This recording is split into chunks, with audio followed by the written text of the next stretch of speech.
Hello and welcome to the Video Game Dads podcast, where three guys in a basement talk gaming, fatherhood, and everything in between. We are your hosts. I am Ben. I'm Michael. And I'm Shane. Yeah, we are an amateur tri-weekly. We release this every third Monday podcast, family-friendly, no cussing, but not any promises. We won't have some innuendo and a little bit of adult content here and there. Get ready for those earmuffs, kids. Yeah. Every once in a while. Yeah, All you right? can find us on the old iTunes, everywhere else. Find us on Facebook. Where can you find us on Facebook, Shane? Facebook.com/videogamedads. Yeah, and our email. Videogamedads@yahoo.com. Yeah, very good. And you can kind of tweet at us here and Instagram. We've had to take a step back. We are, working guys, busy guys, Old have guys. families, that kind of thing. Yeah, We're not very hip. Yeah, we've got 1, 2, 3, 4, 5. We got 6 kids in between the three of us here. Yeah. Adam couldn't make it tonight. Adam had some last minute work stuff he had to do.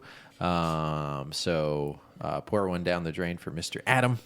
Word, You homie. almost actually poured that. That was okay. Yeah, Pouring out for my homie. yeah. But the beers are back this week. The beer is Yeah. back this Big, week. Yeah. Have I said the episode number? Episode 40. Episode 40. Yeah, 40. We're old. Midlife crisis. Yes. Yeah, it feels like it. Dude, I'm buying a T-Bird. Feels like it. Little Firebird A or something. T-bird, like yeah. a vintage one, or the one that came out in the 2000s. It's kind of old one. Okay, Yeah, T-tops. Bird on the front. Baby blue. Oh yeah. Do you know what's funny? My neighbor has that exact car. Oh, really? Yeah. Oh, man. Yeah. So anyway, what are we going to talk about this time, guys? Of course, our patent pending video game book club. That was I got a little tongue twister. Our video game book club, our handheld holla. But we're also going to talk a little bit of microtransactions. We're going to talk about that. It's kind of modern stuff, It's, ins and outs of what that means. There's a couple games we're playing that has those in there. More and more. What's Yeah. okay about it? What's not? Yes. Also, open world games. That's our bigger segment. Yep. Is Some of our favorites. yeah, some of our favorites, some ones that aren't so great. Just kind of that whole genre, what it did, what we like about it. It is a time consuming. It's kind of one of those Yeah, like, hey, as especially a dad, nowadays, too. Yeah, exactly. And then some con news. Midwest Gaming Expo, Mo Game Con. We'll talk a little bit about that. This will be a shorter episode. Sorry, guys. We are at least, the benefit of the doubt. We're getting them out every 3 weeks now. And We're trying to stay regular. Yeah, we're trying to be consistent. Trying to stay regular. Correct. We're It's the my Imodium. We're the fiber in your ears. Yes, we're the fiber podcast. We're regular. Let's not keep that going. That just gets grosser and grosser the more we going. talk about it. Yep. But anyway, guys. So, we usually like these things to be 2+ hours long because then that helps. And we were kind of past our 100-hour mark. But, sometimes we get started a lot later. We're going like an hour and a half later than we normally go. Yeah. So we just wanted to, working and stuff. There's been some changes. I've had some changes with like work stuff too. And we've all kind of, and Shane, you're doing some new stuff. Do you want to talk about it yet? Yeah. Working on some new stuff. Yeah. Yep. So I'll talk about all that and Oh, everything. okay. Are we talking about right now? Just Yeah, right right now. now. Let's go now. This is like, Video Game Dad's podcast. Dad is a big part. It's the biggest part of our Yeah. logo. So the dad part of it, you go ahead and say, Yeah, what's well- new? What's new? How about this? We start out with the what's new with you. What's new with you, Shane? New with me, I'm starting my own business. Yeah. So That's cool. life is about to get more hectic. Nice. Yeah. But better in ways. So Yeah. I mean, you're flipping houses before. flipping houses before, and but I really want to have something that's more regular, not so financially burdening on us that much Quick. money out there quick. And Well, I kind of remember it was kind of the whole like you get the house, you blitz it like crazy, Yeah. and then you kind of wait, and it's a waiting game, and it's like you work real hard for a couple months. And at least here you could be a little more regular while we're yeah. talking about being regular. yeah, so Theme. so now I'm going to open up a roofing repair and gutter cleaning, and then also I'm trying to get in with realtors about cleaning out houses too, moving like the heavier stuff, getting dumpsters and be able to move stuff. Yeah. And I have a bunch of Nice. contacts, and that's I've been a stay-at-home dad, as you guys know, but I've also worked on the side to help supplement income. Is I do odd jobs, putting ads on Craigslist or just putting stuff on Facebook saying, hey, you need your gutters cleaned, hey, you need a roof repair, because unfortunately that's what I did before Yeah. I was a stay-at-home dad, and that was a trait I learned from my father, and I've done it for a lot of years. So now I was finally looking at it and looking at people's prices, and I just said, oh my God, I have an opportunity to make some really good money. Yeah. And it's something, when I get out there and do it now, Trades, I actually man. really enjoy it. And I'm looking at the youth below me, it's like they're not doing it. They're not doing it. This is there's nobody behind me, so Yeah. I'm like the last of the Mohicans, sort of. Yeah, so. if you're a trade guy, if you're a guy that works with your hands, even though it's like you do this and that. Yeah. There's this kind of weird opportunity where it is true. The millennials and everybody else like learn how to. If you're a great bricklayer, There's not many. Trade schools are going away, and they're not doing shop class in schools anymore. So it's like kids aren't learning that. It's everything's supposed to be tech and all this, but there's still a guy who has to go up there and do things. But, you still have your infrastructure, your roads, everything else, and then just like anything, supply and demand. You got to make the price better. Yeah. There's going to be a lot of the hipsters are going to go back to this kind of stuff. It's already happening, right? Yeah. They're going back to this. But I'll be there. So I'm just excited for it because I have I've done it for so long, and I'm really excited for it. Before it was sort of a thing that I just did. Now it's sort of a thing I'm sort of passionate about, to fix somebody's stuff, and so I really enjoy it. So I remember once I read an article years and years ago, decades ago almost now, and it said quality of life and also like satisfaction in your job. Yeah. We know what the low ones are, right? A lot of the business, whatever, and stuff like that. Certain industries of whatever. I just kind of know medicine stuff, like. Yeah. But one of the higher ones, like overall, is like the people who are in the big machines and knocking down buildings, and construction. Yeah. Is big because the big thing is if you're in retail or you're like messing with numbers a lot. There's satisfaction there, but sometimes at the end of the day, you're just looking at numbers on a piece of paper and this kind of thing. So when you're actually like building something or tearing it down, you can see what you did at the beginning and end of the day. Yep. And that also increases your satisfaction. Yeah. So that's cool. That's cool. Also, a little update on Lexi. She's doing good. We got our 9-month scan last time. 9 months, man. Yeah. Wow. So everything is great. Doing great. That's awesome. Everything looked good. Still cancer free. We're having some issues with her saliva glands. So now she has some cavity issues. We've gotten some special toothpaste for her and stuff like that. So you were kind of expecting this. Yeah, this kind of is expecting radiation this. related. But radiation related. So stinks because you just hate hearing that but we're really working hard with her, flossing every day and, taking extra steps that, probably you wouldn't think about brushing your child's 2 or 3 times, a day but we were really grinding on that and trying to do that. She needs it, right? Yeah. So I'm guessing just like the leftover radiation has probably decayed some teeth a little bit. Yeah, or that's made them more vulnerable that to do gland it. not being there and working really messes right. up everything. So I you hear have you. to have it. They say like the one side can work harder and help, but it hasn't helped her at all. The one side's still kicking. So we're out there with her, but other than that, man, she's doing great. She's doing awesome. She's put on her weight. She's chunky, and I love every bit of it. And she's so great. She's got so much energy, man.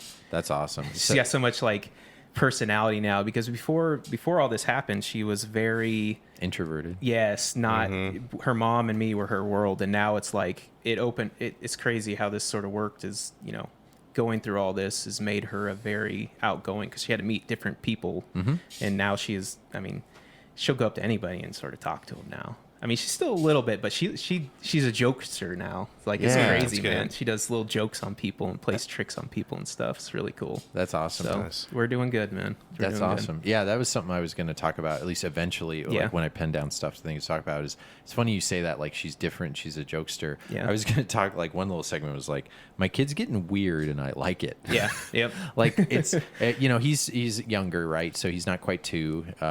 His birthday and my birthday is going to be next week, so looking forward to that. And he, like, a couple days ago, it felt like, are you, like, when they make these kind of changes, it kind of felt like he was a different baby in my kid's skin or something like that. Like, he was making kind of jokes. He was being real silly. He started blinking his eyes and like opening and closing his mouth real quick and stuff. Just being goofy, just being different. He hates having his hair wet, and then he started putting his head down in the bathtub. Yeah, and like leaning back, and it's like, what are you doing? You never do this. Yeah, and he just changing. He just starts acting goofy or doing random stuff or spinning. It's just like, it's just so neat. It's because, amazing to watch him grow like that, man. It's so amazing. And I'm really starting to see that with Lexi and now even Deacon too, just the growth of him. Like he's starting to get little, you could see his personality coming about. Before it was just, little baby. there. And they can't, how about this? They can't express themselves. So you see the frustration when they want something, you kind of get it, and they point to things, and it's like, they're basically like little life suckers. Yeah. Sorry. Yeah. I mean, they're awesome and beautiful and yada yada. they're beautiful but they and kind cute. of like, it's like, okay, when do we start doing stuff to entertain me? Yeah. like they're I need a buddy. No, they're adorable, but you hear what I say, it's Yeah, like they're own absolutely. individuals, right? And you could tell that like with our neighbor kid to our kid, like totally different personality, and that's always there. But when they show it, it's just so interesting. It's hard to explain until you have the kid, and not trying to be that one, because I know we have some listeners who don't have a kid, but again, we talk about the byproduct. Everybody knows they're expensive.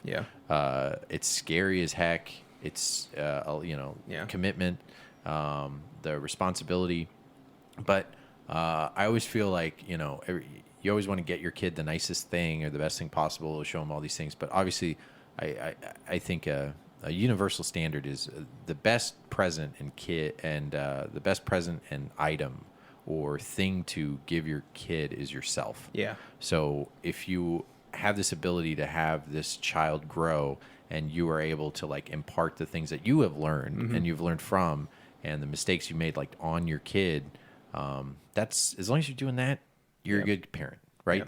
As long as you're doing that and checking yourself, knowing you got good days and bad days, but that's the best thing you could do. We worry too much about this or that, or what they're focused on or what they're not, or whatever. It's what they can do, what they can't do. As long as you're giving your best to them most of the time, right? Knowing you can't be perfect every day, then that's good enough. And then they end up being awesome, and you're like, dude, worth it. You just did something. I had a super moment squirrely, like that today where I got to witness that, like my kids being awesome and good human beings. Like, Lexi and Deacon go to the same school. It helps with they have different kinds of therapy. So the therapy that they were working on today was food therapy, because Lexi had a gag reflex. Yep. So they work with her on like eating certain things and being able to move the food around their mouth. So if she doesn't like it, she's able to spit it out instead of like either throwing up or something like that, or so, because she's very limited on what she eats, and Deacon is sort of the same way too, and he has some speech problems, so that also helps with speech also, I guess. So me and my wife were sitting behind like a plate glass where they can't see, like a double-sided mirror pretty much. Cool, They can't see there, but as I watched them walk in, they are getting ready to wash their hands, and they are just being so nice to everyone and saying thank you, you're welcome, just the most courteous and just being good little human beings. It's like, makes you proud. Why can't you be that way towards me? Come on. Why can't you be that way towards me? Come on. It's because you're the parent. No, that's cool. Like I rarely pick them up, but sometimes when I pick up my kid from kiddo from daycare, before he sees me, they're usually in the gym. By the time I pick them up, in the gym's just what is a gym? They all kind of play around or whatever. And there's kind of younger kids and older kids, but I usually get like at least a good 10-20 seconds of just watching him interact with like another kid or whatever he's doing. And it's just like the coolest thing. You're just like, oh, and then when they see you, they get this whole like light up and run towards you. Yeah. It's funny, like he's not into, I think one of your kiddos is not into TV, right? Your youngest? Yeah, my youngest, Lucille, she'd could care less about it. Yeah, and same with him. So he doesn't like TV, and sometimes we're like, and that's great, right? We don't do a lot of the screen time and stuff. Everybody knows it's not that great for him and everything. And not great for their eyes and stuff. Everything in moderation, right? Yeah. But like he's like, sometimes I wish he was a little bit into it. Yeah. And even at the daycare, we're kind of like, does he even watch the TV? Because they have like a 30-minute when the other adults are trying to clean up stuff and wiping down the diaper area and stuff. So they put him in front of the TV for like 20-30 minutes a day, and he's over there playing with the blocks, and we're like, does he ever watch? He's like, no, but he plays nice, and he'll come over and be with us, and it's not like he's being disruptive. Yeah. Has my terrible ADD yet. I'm sure that's coming. But he's a cool little kid. Michael, we don't want to take up all the airtime. Have you noticed that, like little quirks in your kiddos, or? Yeah. I mean, they definitely have their quirks. I wasn't even going to talk about this, but I don't know. I haven't really talked about it with you guys. You guys have no idea what I'm even about to say. But it's kind of what's been going on with me. I think we kind of talked about how like my kid took a really long time to walk. He didn't start walking till like a little over a year and a half. And like when he never really crawled, and when he would kind of scoot, he would only use his right side. And recently he had some brain scans, and they kind of found out the reason. And he has like a kind of a milder form, but he has a cerebral palsy. So we kind of just found that, which makes sense. And they thought, that might be a cause of it, or a reason for what's been going on. Yeah. Wow. But it's, I don't know why I thought I would just say it. I haven't really talked to a lot of my friends about it. Yeah. It's just kind of just to get off my chest. Yeah. No, Yeah. like I said, this is as much as even after the pod, if you count. I wasn't even planning on it, and you guys were talking about it, and I don't know why, but I just, I don't know. Maybe I thought it'd make me feel better, but it's just been a little tough, honestly. I can imagine, man. I've had something that I haven't talked about either, and I'll mention it too. Is Deacon came up on the spectrum. That's a lot of his speech stuff. Sure. So he's came up on the spectrum. I can't remember what they call what is that called? Autistic. Autistic. The spectrum. Yeah.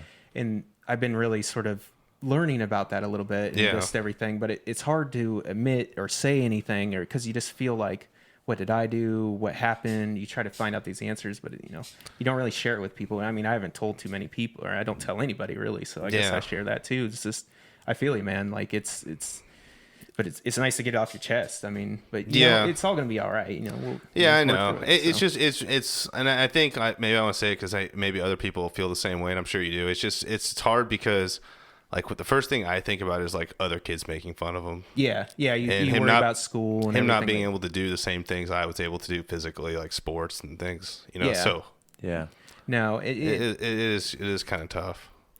Yeah. So Michael, like anything, finding things out about your kid, probably the worst thing you could do is like, the thing that instantly happens is you just like, can I just trade places universe? Is that maybe something that you might be thinking? I have a very good understanding that I wouldn't trade. He is able to walk now. I understand that a lot of people who are born with cerebral palsy are never able to walk without a walker, and mentally he's very sharp, and that's something that, but he's just now, he has to wear these boots that are made for him to help him walk. Sure. And he's just now realizing, he's the only one that's got. Before he loved his boots, Yeah. But he's starting to realize that he's the only one wearing them, Right. And why, and just those things are kind of tough. Right. Of course. The thing that I'm sure are the things that we have to do when, like, Shane with the kiddo with when you first cancer is like, you go through it. You get this process of, I'm sure you're dealing with, is like, okay, what next? What's the best thing we could do for him? I'm sure you're searching internet. And I mean, we've been going to therapy once a week, for his walking. I mean, we always, just things to help him improve, and he has been improving, which has been awesome. Yeah. So just, he's like hopping now, it looks a little funny, but he's able to hop. It's just his hop has a little character. Yeah. So he's fine. That's good. That's good. And like you said earlier, his mental abilities aren't damn. It's just some of this developmental stuff's a little stunted. Yeah. So he's gonna have a lot of good empathy for other kids. I mean, that's probably a kid that's gonna be way mature and looking out for other kids due to the stuff that he'll know. And like it pains me to know that that you're gonna have to deal with that when he comes home crying that someone else made fun of him, and then you'll be like, well, you're learning this now because of the other stuff. Like, since we're all kind of sharing, and I haven't done yet, my growing up was a little atypical as far as, like, I didn't grow up with a mom and a dad, just a mom. So that makes me pretty sensitive to other stuff. And I got made fun of. And at the end of the day, if you have a good, like, family dynamic, and at the end of the day, knowing, people are going to say stuff, some days are going to be better than others. That you have someone concerned for you, which is going to be you and your wife, looking out for him. These are the things that will help them out. Help you out and get through all that. Watch that tough kid, times, 10, 20, 15 years from now, every year, be like, gosh, he's just so much stronger than I would ever be or anything, right? I've said that before, like, when you kind of already realize your kids are already better than you, and then the last thing you want is anything to kind of hurt them, you then realize, like, boy, you're resilient, right? Yeah. Lexi was super resilient when stuff happened, right? Your kiddo is going to be super resilient. Sebastian, who even knows what happens to these kids? You never know. Accidents happen, and then all of a sudden they end up being inspiring and giving the speech for his graduation day, that kind of thing. But I feel for you, and I feel for obviously the kind of instant kind of pain and sadness that kind of comes up when you hear that your kid's struggling in anything. But the good thing is he's got you as a father, and you're gonna do fine, man. Like you'll figure it out. Like we all figure it out, and you definitely will. Sorry, you're good, man. I didn't mean for the podcast to take this turn because we didn't intend this. But we didn't intend this. This was we didn't. No, man, it's being real. But this is. That's our lives right now. So sometimes that's sometimes that's why we put the podcast on back burner sometimes, and no excuses, but that's this is our life. So and we share it with you. So and a good segue. We talk about this too. Sometimes when we say stories, other people kind of write in, and one of the last things that happened is we had a guy who was like messaging us here and there, and his wife was going through something, a really kind of scary liver issue, and you just think about liver, who knows what. I bet you through his head, I can already speak for him, saying liver cancer, liver this, liver that, liver failure is like you kind of need your liver, right? But he did report back that like most of it can be changed with diet. Diet, appreciate that. Like so he messaged us back when we said, hey, we're concerned about you. But I think it's a great reminder too that if everybody's kind of maybe going through something, and anytime that you see somebody, if I'm at work or whatever, and you're kind of like, gosh, why is this person being a whatever? It kind of shows you like, you never know. You never know what people are going through. So always kind of be kind, reach out to each other, look out for each other, because we are all pretty similar in terms of life happens. It's not great. But the best thing you could do is reach out to each other and kind of support each other. That's what we try to do here at the Video Game Dads podcast. We like to get real here and there. Keeping it real. But then, eventually we talk about video games. What do you guys say? Yeah, so, when we say it, video game, fatherhood, and everything in between. That was a lot of everything in between. And a little fatherhood. Not much of the video games yet. Let's do that now, guys. What do you think? Sounds good. Let's get them. I think it's time for our video game book club. Yo, Joe!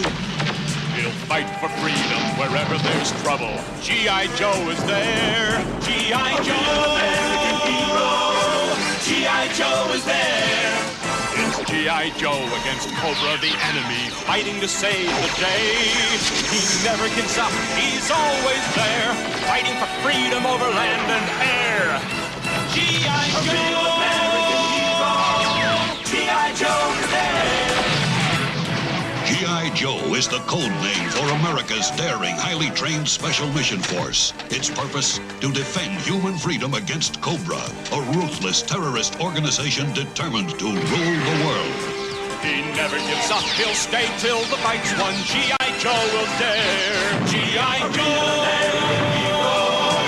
G.I. Joe. All right, our video game book club. That was brought to you by G.I. Joe. G.I. Joe, American hero. Yeah, and the whole minute-long one. Adam, come on, Adam. He's got to edit this one. So put in the minute-long intro. Minute-long, baby. We all want to hear the full that. guy. Yeah, the full tamale. That's not the same, but put that sucker in.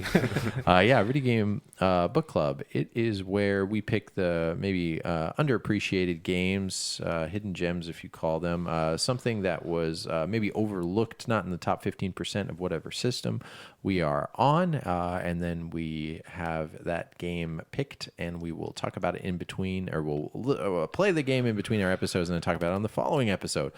We had 2 games, 2 listener picks, and we have a new episode coming up next time, which will have 2 more listener picks. Yep, making it up for you guys. Yeah, one of them was The Horde for the Saturn. Yes. And the other one, Michael? Shatterhand on NES. Yes. Woo! Yeah. That so one sounds manly there, man. Yeah. This thing's awesome. let's get the Horde out of the way. This was a game for the Sega Saturn that when it came up, I had no idea what it was. Did you guys, like, before we started, like, know anything about this game? I knew nothing about Knew this nothing game. about it. Yeah. Knew nothing about it. I've been trying to buy it for 3 weeks and didn't know nothing about it. I just knew it was a good price, and I've been trying to buy it with a bundle of games, and this guy's been jerking my chain about this. So Yeah, but you played it, right? yes, I did play it. Yeah, I did play it. Yeah, thanks for letting us borrow it there, Adam. Yeah. Break into his house. Yeah, so like, here's my first. When I heard it, for some reason my brain thought this is going to be like a Japanese game. I don't know why I thought it's going to be some weird like adventure Japanese game. I thought horror survival when I Yeah. heard the name, but Yeah, like I the was completely Horde. wrong. I don't know what I thought when I looked at that thing. with the Although you cover do try art. to survive a little bit of horror stuff, but Yeah. I didn't think what I played. That's for sure. Yeah, exactly. Like, I don't think anybody could. You wouldn't think like, hey, this is going to be a game that has full motion video with Kurt Cameron in it, and you're going to be kind of in the countryside and all this other stuff. Yeah. Yeah, so that's cows around you. yeah. So what do you got about it, Shane? Tell us a little bit about it. Well, the game is actually I'll tell you the price on it. It's going for $25 Yeah, with the case. like complete. It's like a not bad. $25, $30 for a game. Saturn game. No, it it's also not. came out on the 3DO. It came out in 3DO first. Oh, cool. Yeah. Maybe I could look up production numbers. Hold a second. Don't do that. Yeah. Go ahead. Well, do you want to do back of the box on this thing also? I got that pulled up also. Yeah, if you got it pulled up, let's do it. We missed it on the last time, but tell us what the back of the box says, because it'll help describe this thing. Okay. Your patch of paradise is being demolished by mobs of hungry hordelings. Okay. And then a dot, annihilate the horde with your Morningstar bombs or trusty sword. Build your defense with big death pits, hire archers and knights. Mouth-watering 3D textures, mapped characters, and 35 minutes of hilarious video. That's what we got. That's what it is. Oh, sorry. Above that was gut-popping sword play. Nice. It sort of sells too it. bad, yeah. Sells it a little bit. I was looking at no sales history on this one by Crystal Dynamics. Came out in what, like 97, I think? 96? Yeah, 97. Yeah. And I think the 3DO version was like a 93, 94. So it was early release. Yeah, and it was a PC game also, evidently. But it looks like it came out in Europe in 95, Japan 96, and then us in 97. So it looks like... This was the last of the bunch. Yeah, I'm to come guessing out. then that the FMVs maybe came later. That would make sense then, Yeah, right? 'Cause especially if it on the was- PC. Yeah. So, Yeah. boy, let's talk about Oh, here's something else funny on the back of the box. Go ahead. GamePro 3DO rating 5.0, 5.0, 5.0, Whoa. 5.0. But this is the back of the box for a Saturn game, and they're pushing the 3DO version. Yeah. But I heard that they're pretty much the same game. So, Yeah. but Right. still, that's funny to say, hey, the 3DO version got this 4 Right. years ago. Right. Wow. So like, okay, so it's got FMV, so it automatically Cheesy. gets, well, it goes up a point in my book. Yeah, I But love also that. like, boy, the FMV. So you got Kirk Cameron. So those that don't know, Kirk Cameron was like a 90s, 80s heartthrob guy. He was What show on, again? Was it like Facts of Life? no, I don't know. I'm not Facts- real sure. what is that? Dang it. Family something? Family Matter? No, it's not No. Family Matters. Shoot. Life is something. Growing Pains. Boom. Is it Growing Yeah, Pains? Pretty sure it's Growing Pains. So he was in Growing Pains about other random stuff. Oh, his sister, I think, is the one from Full House who played DJ. I like DJ. Oh, really? Pretty sure. And she's know like that. something else. I forget her name, but pretty sure they're brother sister. And what's crazy is he plays kind of like a page, like it's like medieval times, Yeah, and Growing he's like the whipping boy. Actually, you know what? I just now realized this. It's basically recreating the previous game we had in our last video game book club, the Mickey Mouse game. Yeah. it is similar. It's the same freaking thing. So he's playing the Mickey Mouse character, and it's very similar because at the whole thing is the production value. That looks like the whole set is made of like cardboard and toothpicks and put together with like whatever party favors you can Yes. get from like Five Below or the dollar store. Absolutely. It's real lowbrow, and the overacting is pretty priceless. The king guy looks like he's like Especially the opening scene where he's choking and everything. Oh my gosh. he's And like they're laughing. The community laughing part theater. is just wow. Yeah, so that's kind of how that starts. Is like the king is eating food, gluttonous, chokes on some food, and then somehow Kirk Cameron knows how to do the Heimlich. Yeah. even though it hadn't been invented yet. He knew how to do it, though. I did not think about that. It was, yeah, it was written by a German, Dr. Heimlich, which is like true. And anyway, so then he does the Heimlich maneuver, and really grossly, the piece of food comes out and hits this guy in the face. Yeah. But it's not like the usual way where it's like a chicken leg and it bounces off. Yeah. They like got something that looked like excrement and like threw it at this guy's face. And I don't was know like, what the hell he was eating. I know. I was like, I was grossed out. And then all of a sudden they were going to arrest him because it looked like he was killing the king. And all of a sudden then he says like, no, he saved me. Kirk Cameron, who's got a 90s haircut and no makeup on. It just looks like Kirk Cameron just walked on the set and they put him in it's so bad. It's good. He was raised by, so they do like a little bit of a story, or he says where he's from or something, because they're going to give him some land because he saved the king. And he was like, I was raised by a pack of cows. Yeah. Correct? I think that's what it was. A lot of cow references. Yeah, in this. cow references. Yeah. There's a lot of cows in this. Yeah. I was like, what the heck? So the humor on this is sort of cheesy. It's just cheesy. Well, yeah, maybe it's why it first came out in Europe. I don't know why it's like that. It's just a different type of, it's not. But the thing is, it's not Monty appreciate it, Python. yeah. Monty Python is very different than anything else, Yeah. and it's not necessarily cheesy. It's just kind of like it's an educated. But this is not like educated humor. No, it's just There is some like strategy in the game though. No, yeah. Let's talk about the Yeah. game. Yeah, a little bit, Okay, let's yeah. talk about the game, not just the video. Yeah. So, Michael, go ahead. FMV is Tell awesome. us what you thought. Well, I think we kind of talked about it a little bit, but it kind of reminds me of like almost like a tower defense type game, Right. With the FMV cutting in. You can kind of do cool things where you can kind of build pits and stuff. So I guess kind of these like all different kinds of characters, like swamp monsters kind of come at you. I'm just gonna call them that. goblins. Yeah, and goblins and all kinds of things. they call them the horde. Yeah, And you can set up your kind of little town to have defenses. But also when it kind of starts, you can also kind of wield a sword and swing that around and take out guys yourself. which that's nice. Yeah, which is kind of nice versus like your traditional tower just defense set up games. stuff and let it take it out. And if you messed up, you're sort of Yeah, so it's kind of was a little more interactive, which was nice. Yeah.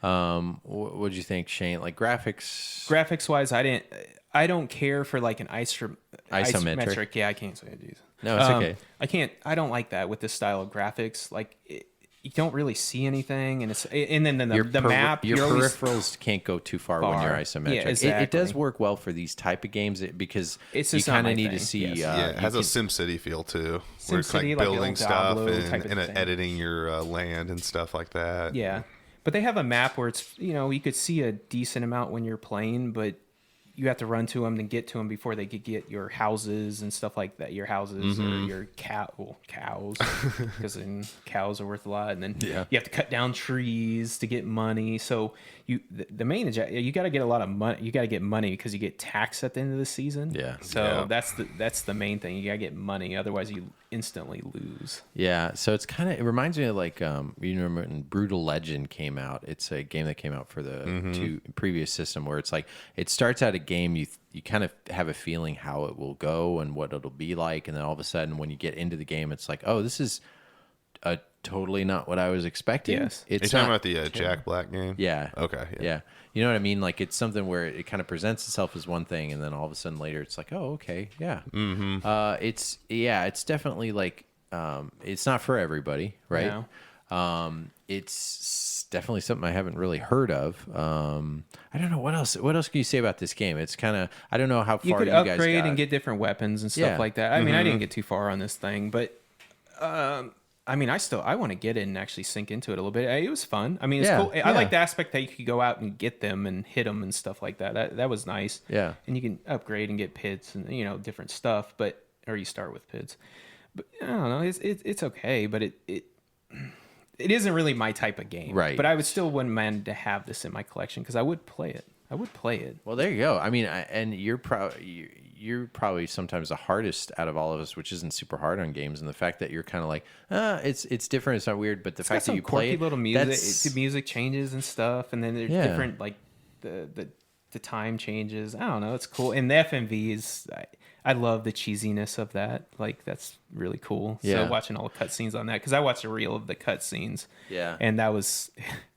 man, this thing is cheesy as could be. yeah. Because I mean, I didn't beat the game or anything, so watching all the cutscenes, it was like, oh my gosh, this is cheesy. I know, and I'm thinking about it here. If the game didn't have the cutscenes, let's imagine if it was just that. That kind of knocks the game down a little bit. Yeah. It would almost be like a 16-bit game or something like that. Yeah. I feel like that would cut could it back a easily lot, actually. Now I think I probably Yeah. wouldn't recommend it then at all. Yeah, and it's different than like Double Switch or something, or Night Trap, where it's just all FMV. FMV, yeah. And there's a lot of these things peppered in there, but it definitely adds something to a game that like kind of needs a break here and there. Yeah.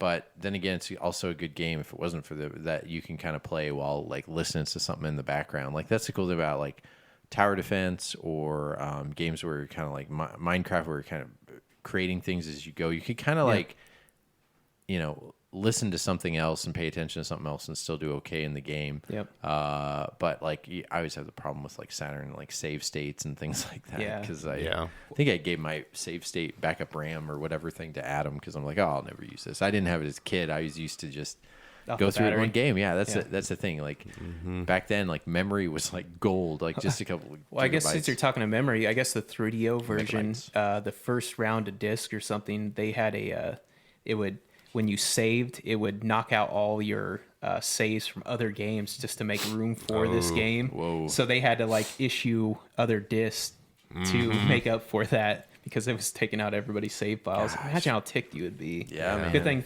like 3DO didn't have a huge amount of like RPGs or anything. So Yeah, or do you guys own a 3DO? I do. Yeah, You do? I don't. Yeah, I got a decent amount of games on there. But there's nothing taxing that that's like Amazing. That's a lot of ports on there are the best ports though.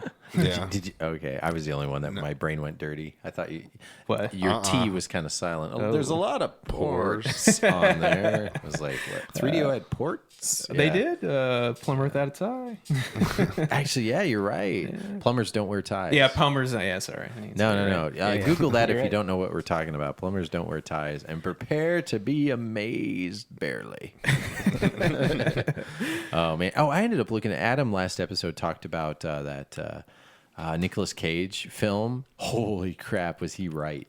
He said, "Do you want to see the weirdest, most entertaining, best like things of cinema?" Is a supercut from that Nicolas Cage movie, whatever it is. It's like some vampire-ish movie. Is it a remember you comedy talking or about- something? I hadn't Yeah, seen it. yeah, but he I know talked what you're about it talking last time. No, it wasn't it's kind of a drama, weird art piece movie Yeah. where Nicolas Cage acts crazy, and I watched it, and it was a good like. The thing is, that movie has to be long because they pulled out like 20 minutes of Nicolas Cage just being nuts. Just and I full of just him went to nuts. YouTube and checked it out. Yep, Yeah, Adam was he's right. right. He's That nuts. was freaking crazy, super crazy. But what else you guys got to say about the Horde? I know this episode's quicker, so you're gonna hop through Good this. graphics, good soundtrack. I like the Overall, music, yeah. I mean, it's a solid game. I mean, I'd like to sink my teeth into it more and have Yeah, I'm original gonna think copy. it's something we could kind of talk about more as we play it a little bit more. It was Yeah. kind of limited this last time about how much we could play it, Yeah. and also it didn't help. It was going against pretty good other game as Yeah, well that exactly. it got put up against. But I think it was this one was from Steve in Minnesota. He was on that. It got picked, so I could quickly just go to his quick little email. He said. He can put another one in. So now that his book club game got picked, we'll add another one. And it was Brigade for the PS1. His best friend in college had this game in a pod shop. I've never heard about this one either. So he's good at picking games. I have no idea what they are. And it's from Definitely a not top certain 20. system. Yeah. We said, little did we know how many hours we'd sink into the game, even skipping class a few times. Sorry, Mom and Dad. From Steve from Minnesota. He's been a long time listener, I'm pretty sure. Yeah. So I'm glad your game got picked. And then maybe this next one will get picked. We'll throw it in there just like with everybody else's. We had it in there for this next one. And we'll reveal our picks. If you ever want to, subscribe to our YouTube Yep. and Subscribe. join the tens of Hit the tens. bell. Hit that bell. Subscribe. Don't. It's not worth hitting the bell. We Don't got hit the bell. we got hundreds now. Don't even- yeah. We got hundreds. Killing it on the YouTubes. YouTube is a different genre, just like anything. Like when we were looking at cons and stuff, there's still a lot of video game cons that like don't do a lot of YouTube-y stuff. Yeah. Maybe we could reveal that just right now, real quick. Shane and I were trying to maybe Yes. hit up a con. We were gonna go to the Midwest Gaming Classic in Yeah. Milwaukee, Wisconsin. Yep. This year, we were gonna almost reveal it on this episode, like, hey, we're gonna Yeah, go, but we're hoping to. unfortunately, we were last minute trying to put all this together. We were Yeah. pretty close, and then we didn't realize, because we're kind of novices out of state, like you have to do all this tax crap. Yeah, you have to do tax stuff, and then just sort of thinking of the tax stuff and sort of the travel and time away and everything. Well, that but wasn't I'm hoping, stopping yeah, me. that wasn't stopping us, but it just adding everything up, Yeah. and then It just- time of setting that up too. It didn't on quite, top of that, It didn't quite make sense, but the icing Yeah. on the cake was when we were about to do it and we filled out our thing. We're like, yeah, we're gonna go. And also this con looks really awesome, but Yeah.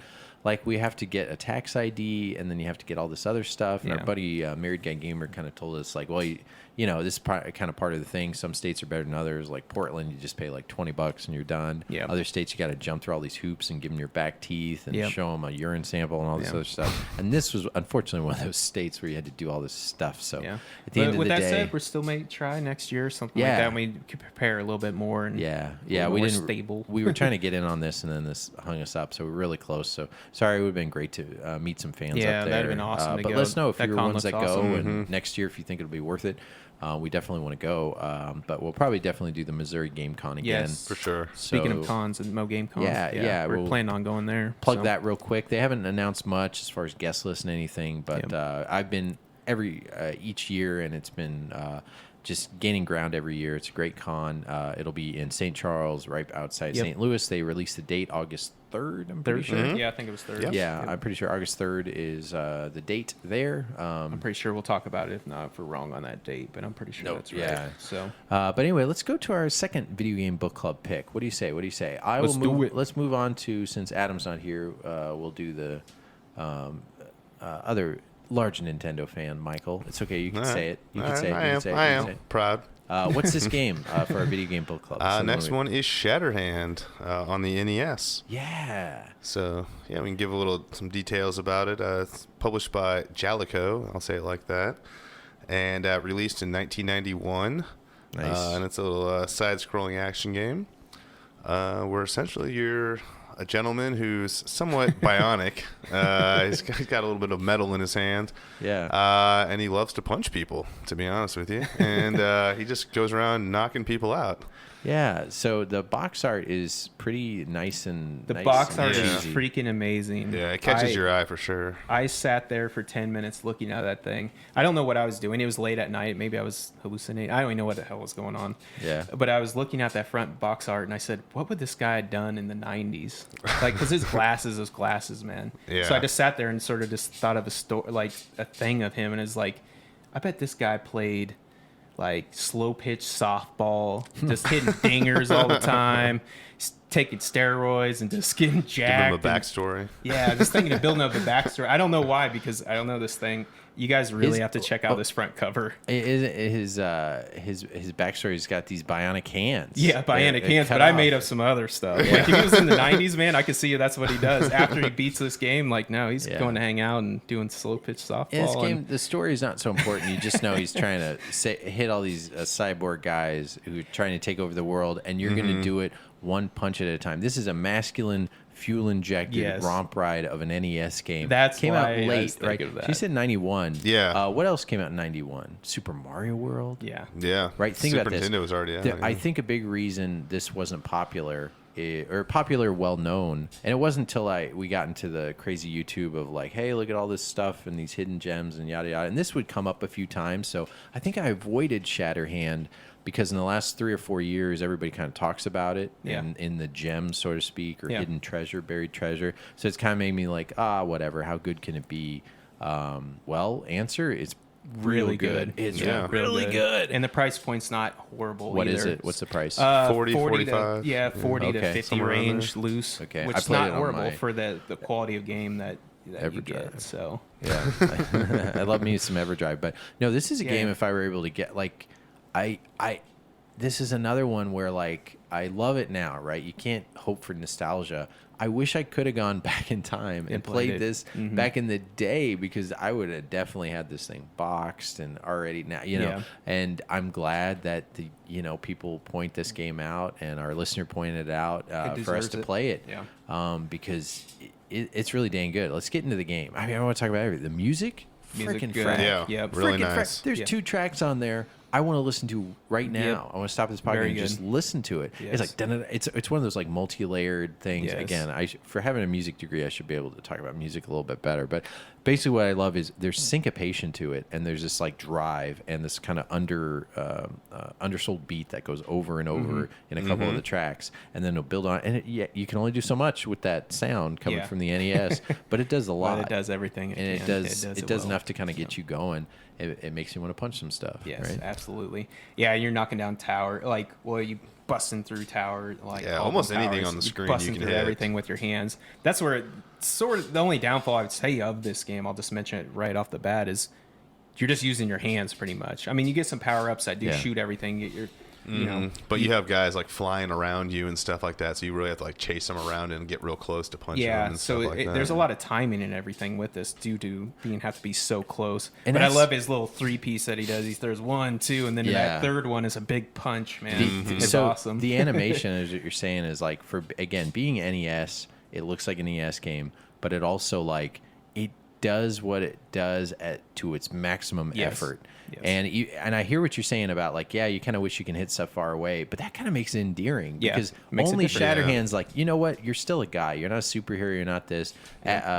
Shane, you kind of famously say a couple times in the episodes of like, I want to, if these people who like can beat people up, you want it to be a superhero movie. It's too believable. Like this guy's just a guy Yeah. with some like amazing hands, but it's kind of like. Yeah, he's a guy. He ain't doing no super jump. There's no super jumps here. No, he's not got doing none of that crap. testosterone. You know what this is? jacked This out is of like his a mind. a futuristic God of War without all the weird kind of overlay. Oh, to get you, Zeus! Like this is kind of masculinity without being too crazy. It's Yeah. a freaking great game. It is, man. It's so 90s. there's Yeah, some do you, other want me to, do you want me to read the back of the box? Oh, it dude, it yeah. is a real solid back of the box. Yeah, do that. Check man. that real Yeah, quick. we need to do that. Imagine packing the power of 100 strategic missiles in every punch. Imagine needing every single megaton just to hold your own against a cybernetic army and metallic monstrosities. Yeah, Yeah, this is intense.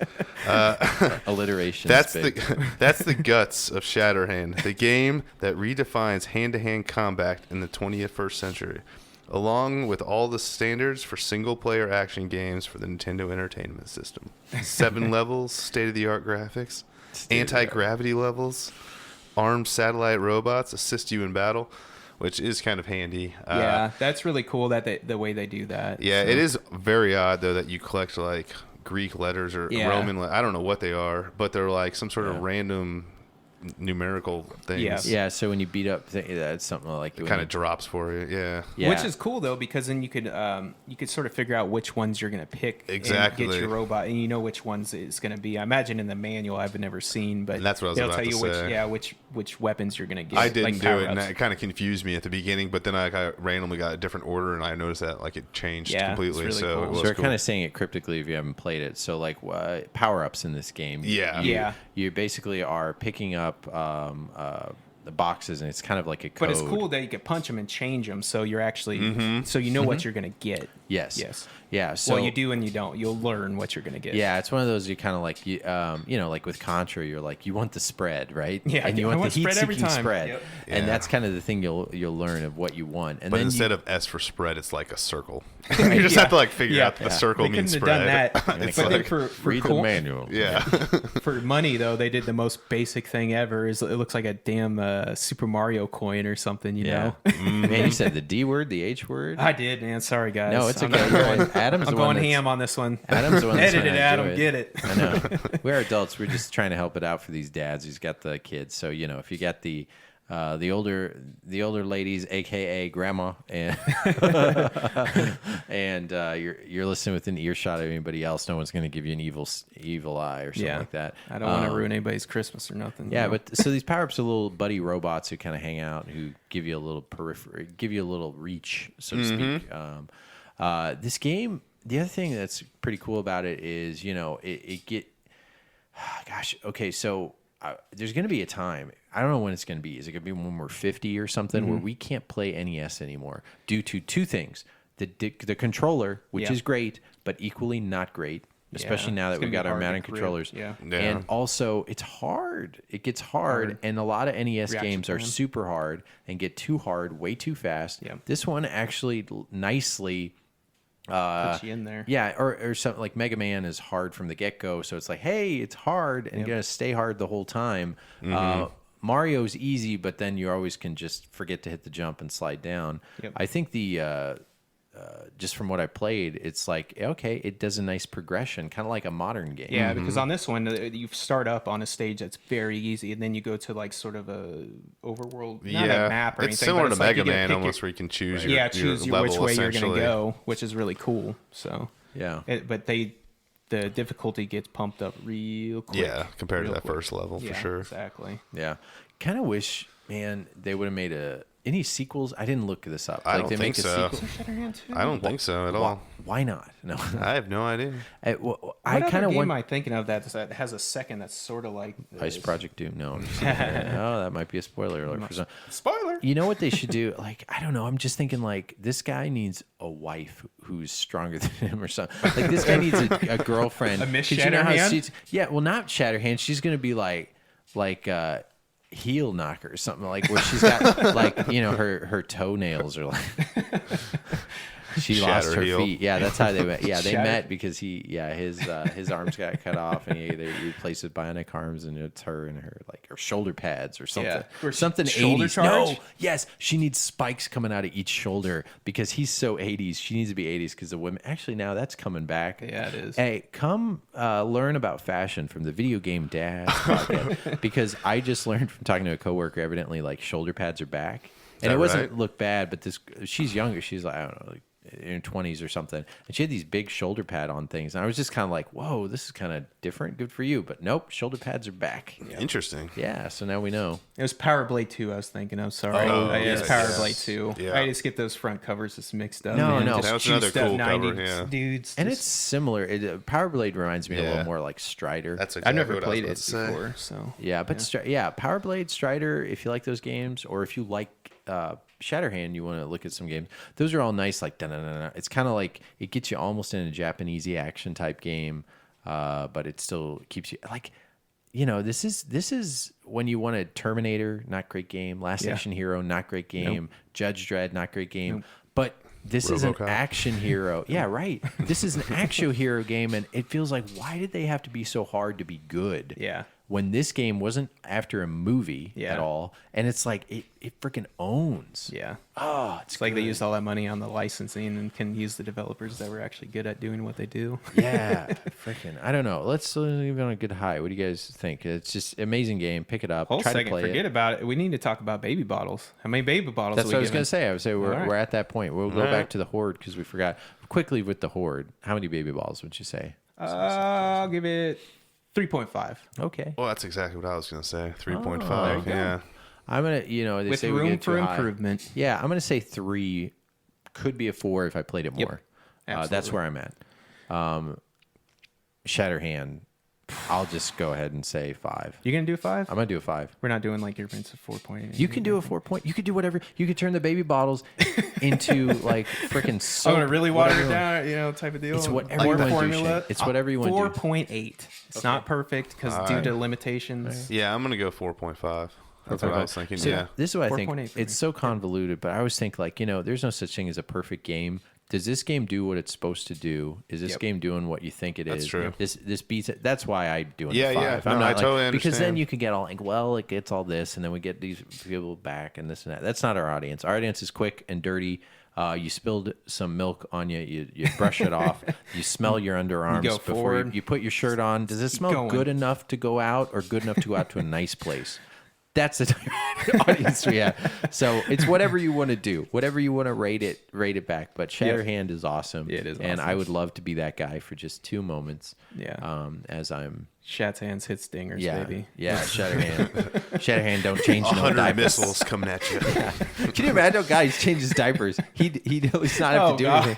I feel sorry for that kid. I know Oh, the baby God. was like, oh gosh, Oh gosh, Yeah. not again. I have to learn how to. I just wouldn't wear them at It'd be that point. shatter legs, man. Yeah. That's his baby's No, there's baby a shat pun. legs. No, Yep. there's a pun in there, right? Yeah. Shat hands. Yeah, Okay, right. there you go. Oh, That's did what you I was using earlier. That's what you were Yes, doing. yes, I was doing that. Oh, we're not funny. We're dads. Dad jokes. Dad joke.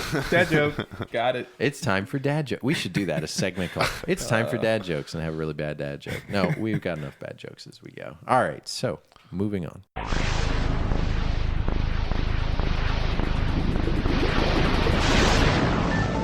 Hey, so move on to our next little thing. Let's talk about what we're kind of been playing outside of this. All right, sounds obviously, good. yeah. Michael, what have you been playing? Anything? I've been playing actually the new Battle Royale game Apex Legends that EA Sports just put out. Yeah, so this is great because I don't plan on playing it, haven't played it. I'd love to learn about it. Yeah. Tell us a little. Yeah, I've been kind of hooked into these little Battle Royale games, these freebies.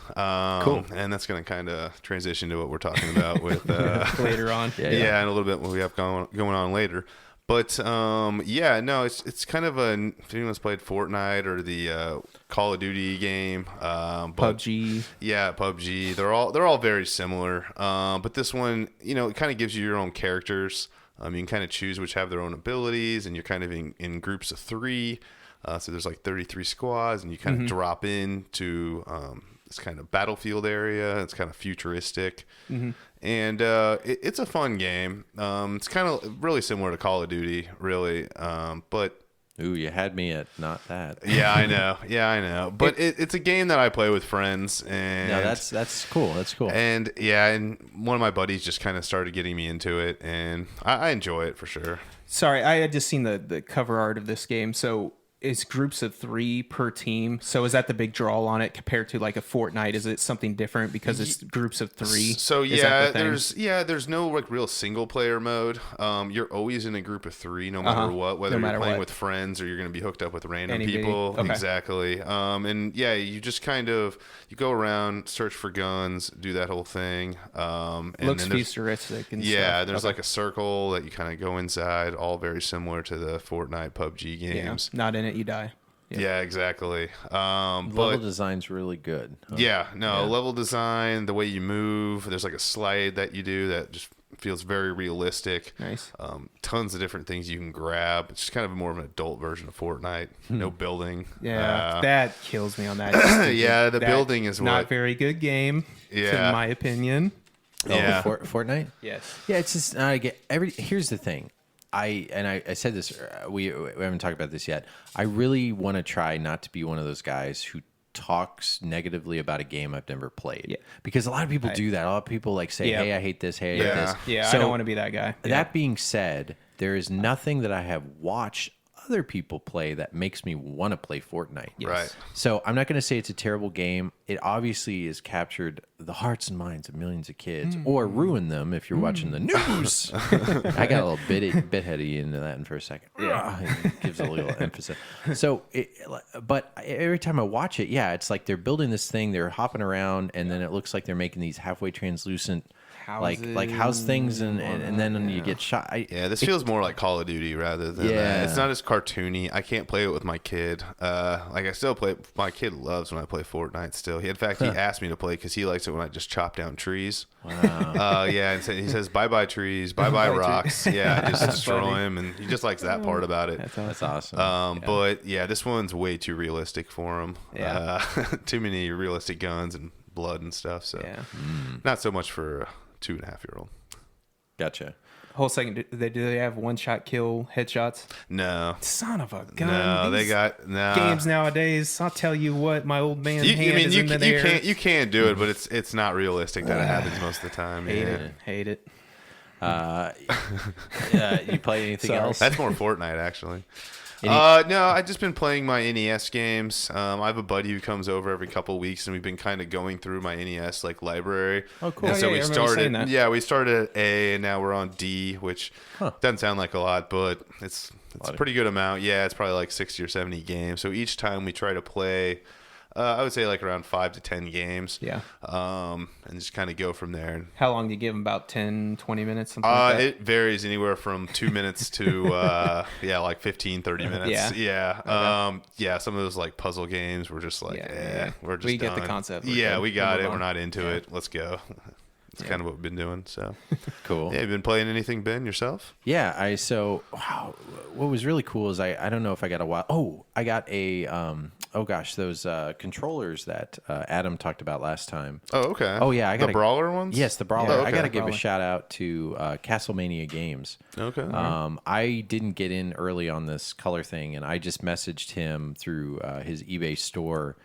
He's the owner. I forget his name, but anyway, check out Castlemania Games. They sell stuff on the internet anywhere you can find it. Instead of Castlevania, it's Castlemania Mania. Games. Okay. Mania, yeah. But sell a lot of great peripherals. They also have exclusive things. They're selling the brawlers. I really wanted green one. Green the ones green one. for my Jungle green green looking one, yep. my jungle green 64. I actually kickstarted the old one, so I already have 2 gray ones. Mm-hmm. So I just, if I had 2, I'd have 4, and I love these controllers. So basically, if you don't know, they're the two-handed normal, playing the N64 controller in a normal modern way that still works, right? Yep. And I messaged him and was hoping he had green, because they were also like, people are scalping them and stuff Yeah. like that, and saying like, hey, any chance you have any green? I didn't do any kind of, hey, I'm a video game down. give you Hey, some I'm this stuff. guy, yeah. But it was more like, hey, I saw you at the con, I met you at the con at Portland, which I did. For whatever, cool guy, and just was able to say, yeah, I've got a couple in the back. So he was able to give me 2 green ones right at cost. Nice. That's awesome. And send That's them right out. So legit. really appreciate it. But the reason, then moving on into that, I wanted to like test them out. And something about those controllers too, they're real tight when you put them into the, if you remember the controller slot, it's kind of like a half moon, plastic on plastic into the into the system. It's a hard fit, so when you're pressing it, I almost felt like it was going to break my system. It's kind of tight. Just for, if I don't know how to fix that, or if that's a thing, or if it's just that 1 or 2. But nothing against it. Everything worked fine. It's just kind of one of those things, like when you're first, like a new pin set, I guess, in an NES. It was real tight to get in there. I kind of felt like I was going to break my freaking console thing. But sometimes it's hard to get the male plug in the female slot. Yeah, hey, such is life. Such is life. This is that part where we say innuendo, people. But hey, our kids, no need for earmuffs if they're old enough to know what we're talking about. Yeah, the old. But anyway, so I played Star Fox 64. It's been a long time since I played it, so I wanted to test it out on the controller. It took me a while to get into that.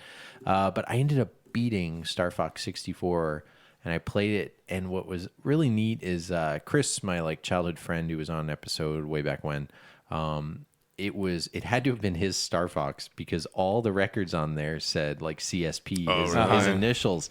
And what was crazy was like, he must have been really, this is when you like, I played Star Fox, I played through it once, I kind of wanted to play for it again, but like, this was back in the day when you would like have a game and you'd play it, and you'd play it for months and months and months. And we don't get to do that anymore, because when I was looking at all his records, he had like 12 out of the top 15 high scores on Star Fox. And he got if you get like a certain amount of kills on each level, you get a badge. And he had a badge on like 80% of the levels. Dang. And I love how it's just saved on the cartridge. But it was so cool to find that. And what I ended up doing was taking a picture of the screen after I beat it. This is like 10 o'clock on a Tuesday night or something. And I was in my room on my CRTV, and I just take a picture of it and send it to him. And I was like, hey, what's this? And he was like, what game is that? He obviously knew it was it. I was like, that's Star Fox. I was like, I wanted to figure out a way, like, can I just invite him over, see if he could beat his old record? Yeah. Like, and I look back at like, you have to be really good at that game to get all that stuff. And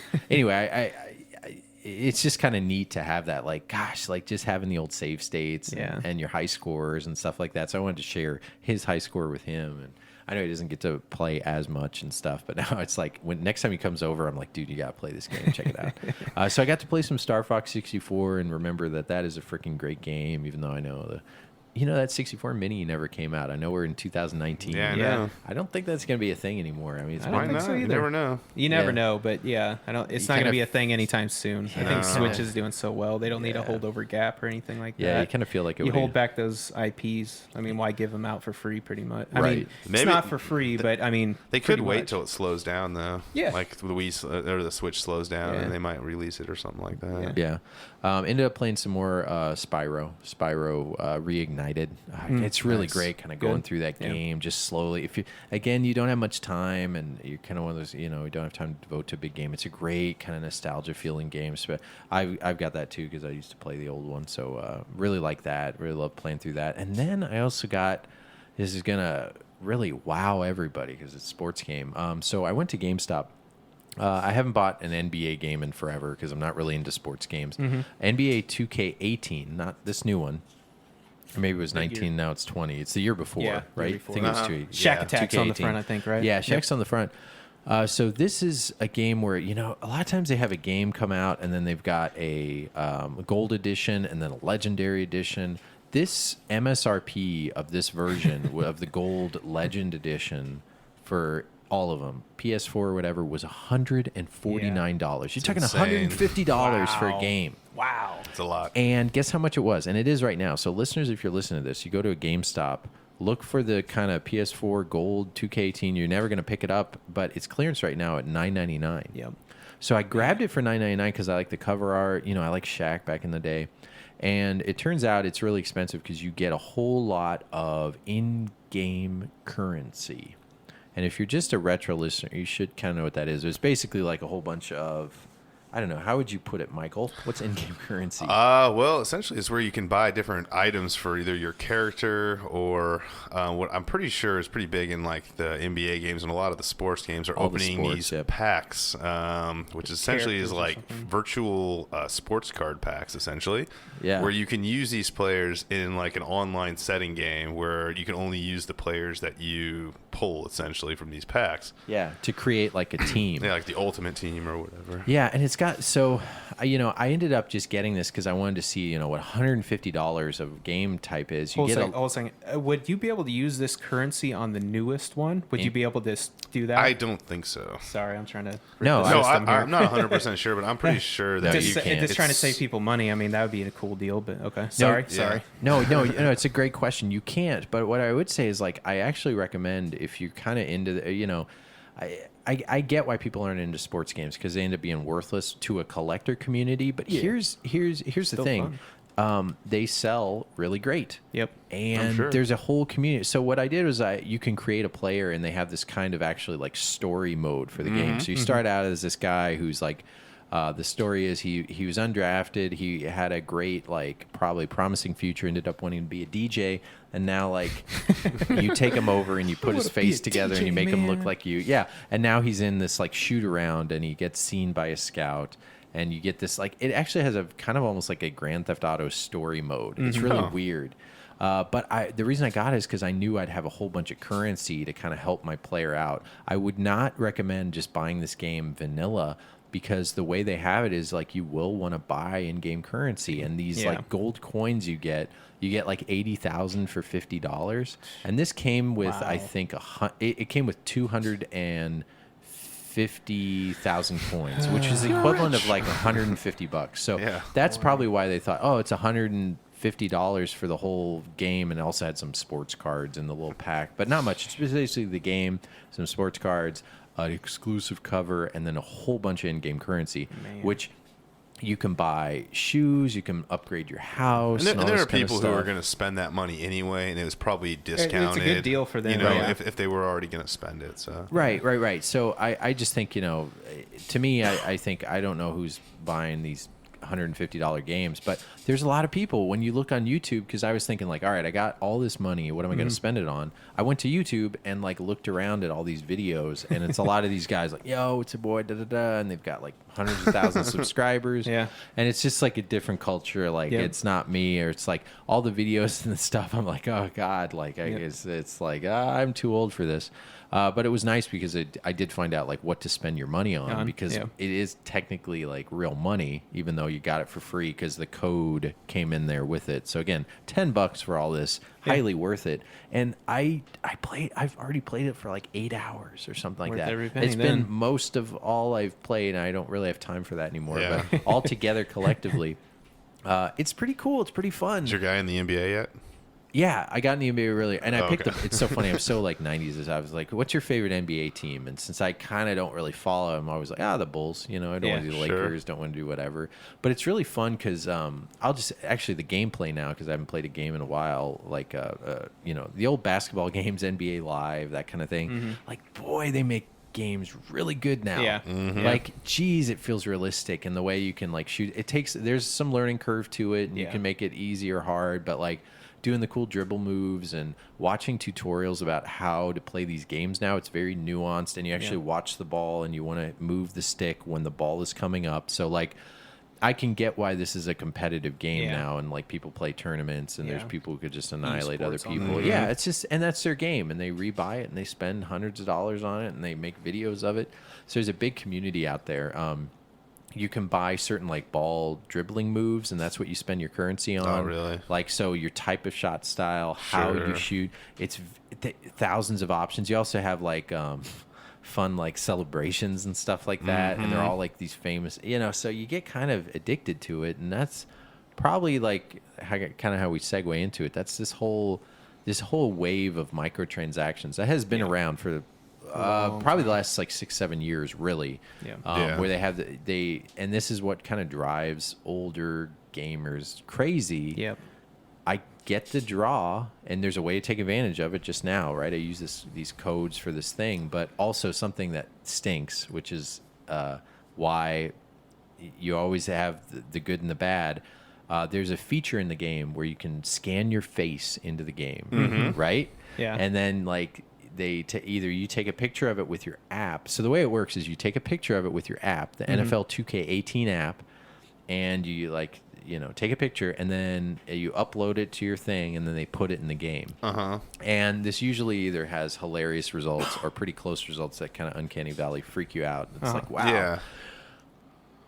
I would love to tell you how it worked, but unfortunately, It didn't like your face? no, even worse. Charge You have to pay for that. Yeah. No, doesn't charge you. That's a good thought.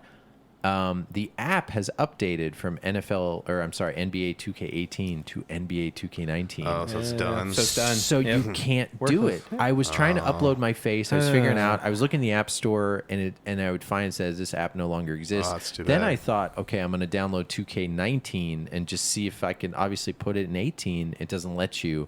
So what a freaking frack! Yeah. Like, why not make that app work while the app is That's working? stingy, man. Yeah, it's super still up. You can make that. You can make that work, man. Yeah. But they had a hub there, and there's all these people playing. You can go to like Foot Locker and buy stuff, consumables. It's a lot deeper than I thought. Yeah. If you're someone who used to play these games or like slightly interested, I definitely think it's worth the entry price of right now $9.99. Yeah. Right. If you have a modern system. That includes Switch, Xbox One, PS4 at GameStop currently right now when this episode is airing. You can grab it for $10. Yeah. This is how crazy it is because I like spending this stuff. I almost want to get another get some game currency. to get the code, to get the currency. They got you hooked, man. Yeah, but Maybe think about mortgages it. in your I'm house, spending, next thing you know. Yeah, but I'm get this spending currency. I'm spending $20 on the total those game. Jordans. $20 to You're get hooked, the total man. game. You're hooked. Okay. $20 for $300. I'll take that deal every day because that's how much it technically is in that stuff. But That's like when they have the skins for 99 cents. It's just 99 cents. That's how they get you on Fortnite. It's free, It's just free. So right. you automatically think, I'll spend $30 to $40, and I will tell you with the microtransactions, that's the one thing Fortnite did right though, is that you don't need to spend anything to. It doesn't give you any advantage to spend money. It's only skins. It's only dancing. It's stuff like that. Whereas, in the past, in like years past in like iOS games, you could only play so much or so many times a day, Yep. or all these little restrictions. Whereas some of these newer ones, and they're becoming popular, is because they're full-fledged games where you can just buy skins if you want, or dance moves, or whatever. Yeah, you could definitely see though, like in a Fortnite, where they hit those where they're going after, who they're going after is the kids that want to have a dance move and have a personal character. And you give them the option for sure, but it's like giving the option to like go with the free skin or I was talking to like money. my younger nephews and nieces just about that game, and it's just like, what can you just play the game and earn that currency? They say, yeah, you can, but it's like so hard to do. It's like pretty much you can't. Right. You so can't. And it's funny. I've seen the news reports of the ladies who get so mad at like the game companies because their kid is like obsessed with. And it's like, gosh, it's like any freaking thing else. Yeah. Just stop blaming the game. Yeah, stop blaming the game. Blame the fact that like you allow it. Allow your kid to sit there 8 hours and play the game. Yeah, take That's it. on you. Yeah, it's like anything. Yeah, I've already thought about this with like allocating a certain amount of time. You get 1 hour. Yeah. There you go.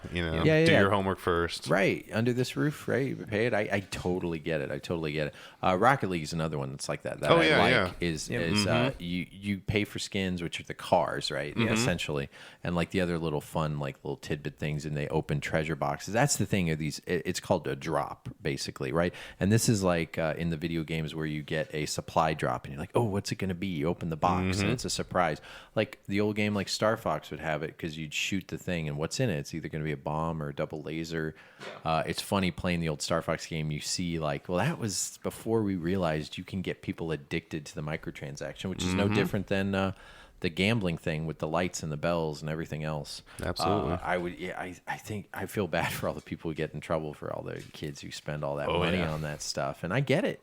I super get it, and it's weird when you try to play these games in the future, and that's why there's something so pure about the old cartridges, disc-based games, where you don't have to deal with this.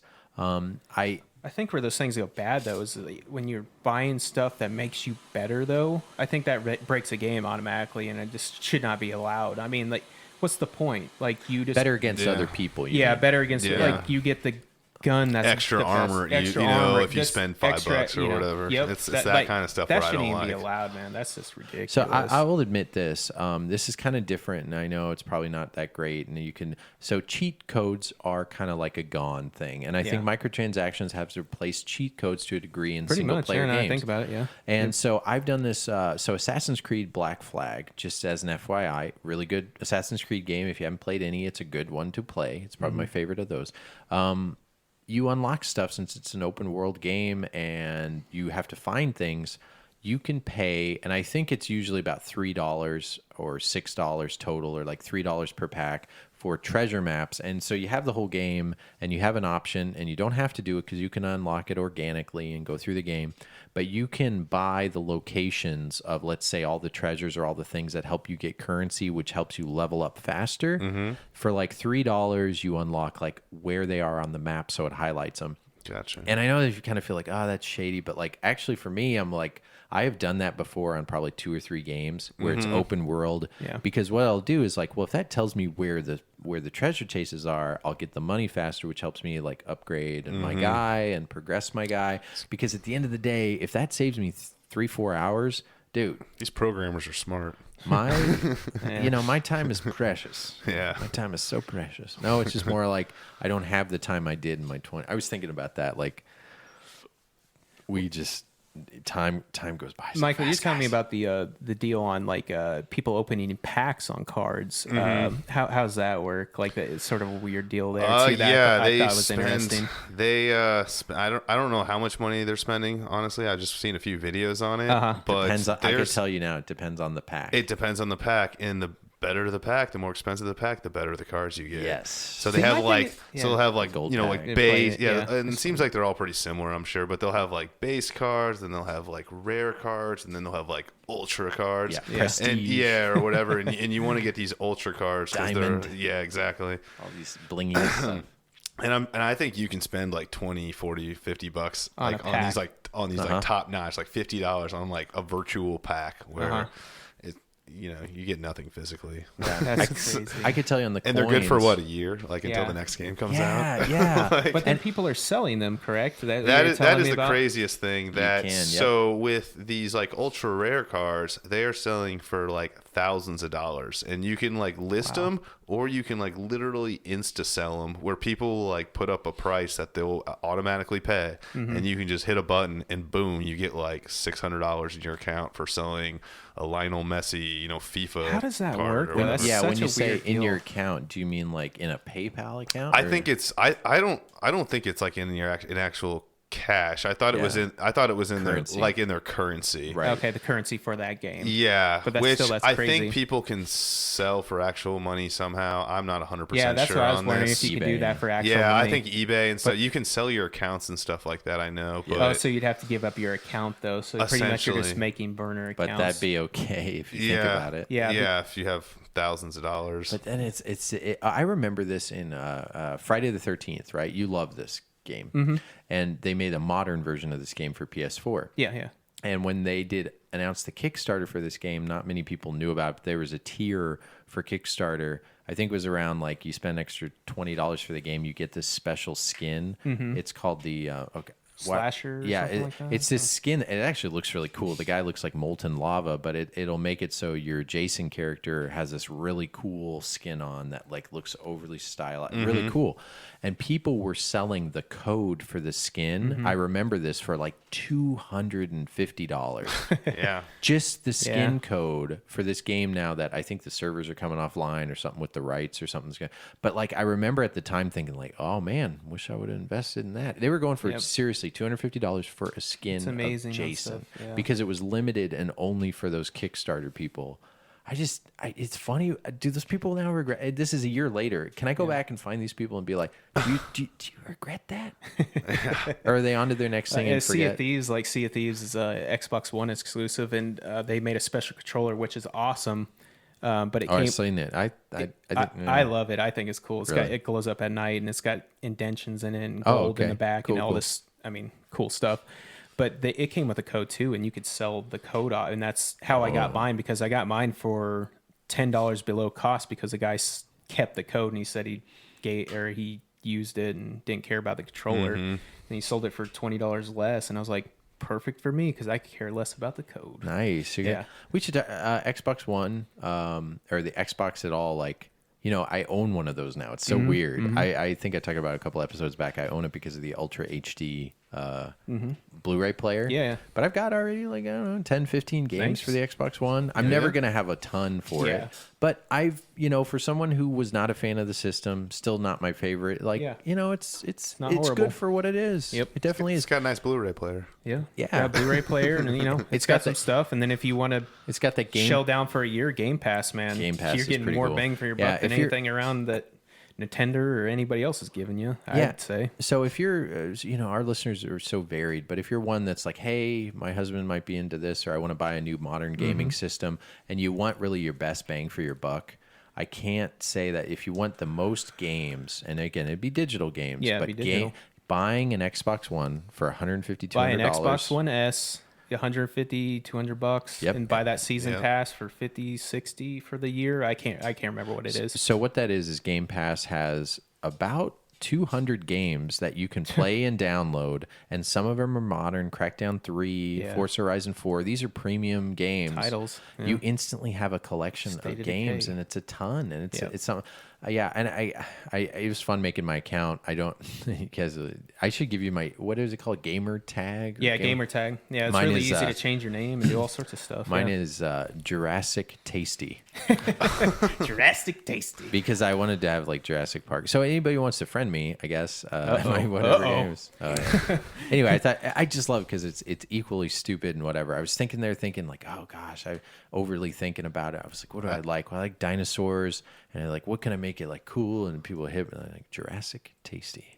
I was a moron. I just put my last name. I mean, I have a unique last name, but I kind of regretted you it. put your social on there too? Yeah, I know. I know. It was the dumbest thing. But I did it like when I had PlayStation 3 and I just never changed. Like when I first got a PlayStation. Mine's I was running to get on so quickly. I just like registered and I just put my name in there and made a huge Mine's mistake. all messed up as I started a new account. What is it? Reveal. This is Xbox or PS3? You're never going to find me on it anyways. Because I don't even know which one I'm using because I have two Challenge accounts. accepted. I have an old account and I keep if I download a game or do anything, I keep flip-flopping back and forth on which one I'm being signed in as. So I have one that's really? 60-fold, and the other one's SWO 1984, and it's like... I got Swole 1984. Yeah, okay, you got that. SWO 1984. Yeah. Thanks for giving that one out. But Hey, you're welcome.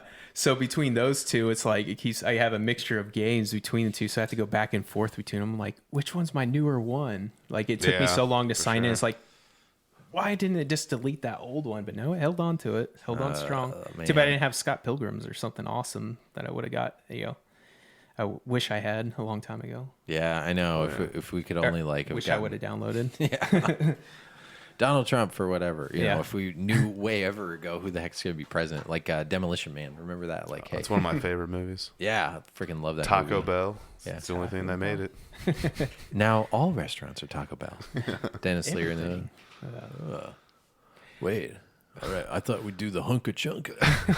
What? He doesn't know about the three seashells. Seashell. Dude, Yeah, I've got it all. I know. could go through the whole movie from the beginning to the end, probably right now through the script. When I was a kid, I thought for the longest time what Wesley Snipes Simon was Dennis. Phoenix. Yeah, I thought Dennis What's Rodman was Simon Phoenix. What's Yeah. the code? What's the violation for cussing? Oh. I don't know. Instead always you write your have- ticket. Yeah. I don't. What's the code? You have violated section 342 of the. Yeah. Yeah. 187. What's that? Murder, death, kill. I got a bunch of those tonight. Kill. What seems to be your boggle? Dude, I've got so many. Everybody's like, "What is going on?" Losing listeners. I was a huge fan of that movie too. Yeah, man, that's cool. Good to know. Well, So boys, do you think it's time for the Handheld Hollow? Our handheld hollow is when we shout out some games from our often overlooked, underappreciated handheld brethren. That's a weird word I haven't used before. I liked it. Yeah. So any handheld system will do, all the way from the Tiger to the Game Boy to the Game Gear to the fill in the blank 3DS, PSP, Vita, Virtual All of Boy, them. everything. Yeah. Neo Geo, Pocket, Engage. Color, Engage. Thank you. So we just want to shout them out. These can be common games, not just something that we maybe have decided to have you guys find, because a lot of these games can be had for pretty cheap. And we've been doing this for quite a while, so we've amassed quite a collection of handheld games. All right. Going around the room, Michael, what do you have for your handheld holiday you'd like to shout out to our listeners to have them Check out. Yeah. Absolutely. So on the Nintendo DS, my selection is the Sonic. I believe it's called the Classic Collection, and it has Sonic 1, 2, 3, and Sonic and Knuckles. Nice. And it's kind of nice because it's kind of the first portable system or portable game of the 4 Sonic games that you could kind of take with you. They had the Game Gear versions of Sonic, but they were pretty stripped down. Yeah. And kind of not at all like the Genesis versions at all. No. So kind of the Master System version, yeah. yeah, exactly. So this was the first version. I'm pretty sure that came out with all the Sonic games in it. All in one. At least. All in one too. Very cool. But yeah, it's a fun game. And, Nice.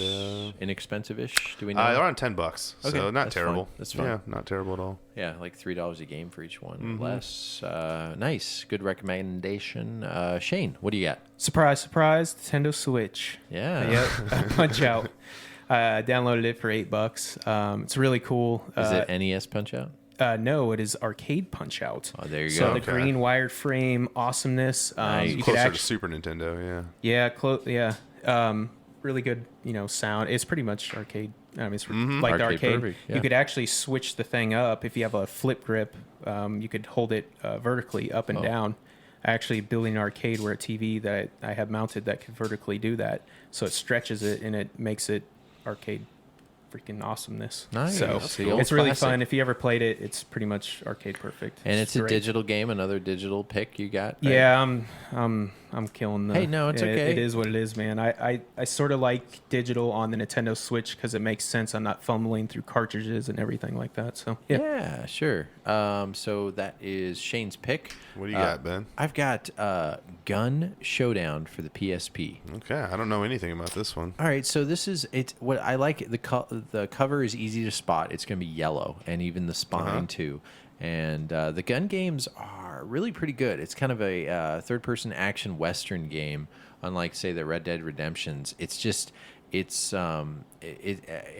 dare you say it, buried treasure, hidden gem. It goes for about $10-12. You can probably find it for not too much. When you say the gun games, like the Xbox gun game? Yeah, like Oh, okay. GUN. Yeah. Yep, just Nice. like that. So it's I like that game a lot. yeah, right. Yeah. And that was in itself like kind of a game where it's like, oh man, Western games are cool. Like the gun play is really good.